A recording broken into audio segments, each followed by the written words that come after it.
आणि आता वळूयात न्यूज टॉप 9 कडे। सुरुवात करूयात 9 मोठ्या बातम्यांनी।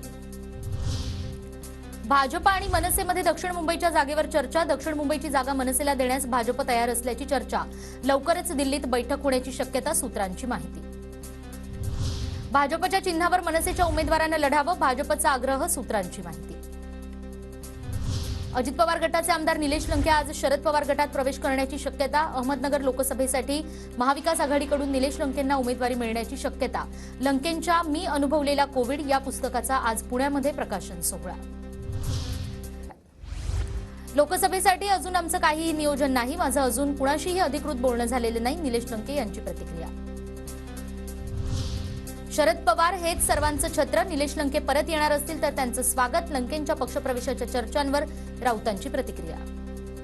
यांच्याशी माझी एकदा चर्चा झाली या विषयावर। घर वापसीपेक्षाही शरद पवार हेच सगळ्यांचं छत्र आहे आणि ते पुन्हा तिथे येऊन लोकसभा लढणार असतील त्या भागात तर नक्कीच महाराष्ट्रात त्यांच्या या भूमिकेचं स्वागत होईल। शिवतारे अपक्ष लढणार असल्याच्या घोषणेनंतर हालचाली। मुख्यमंत्री शिंदेंचा विजय शिवतारेंना फोन, शिंदेंनी शिवतारेंना आज मुंबईत बोलावलं। वर्षा निवासस्थानी आज दुपारी 2 वाजता बैठक। बारामतीमध्ये अजित पवारांच्या आज 7 सभा, सुनेत्रा पवारांची उमेदवारी घोषित होण्याची शक्यता।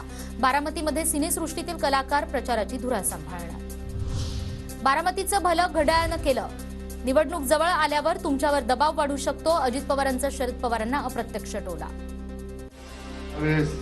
कुठल्याही परिस्थितीत घड्याळ लक्षात ठेवा। वेगवेगळे लोक काही सांगतील, परंतु तुमचा जे काही बारामतीचं भलं केलंय ते घड्याळाने केलंय।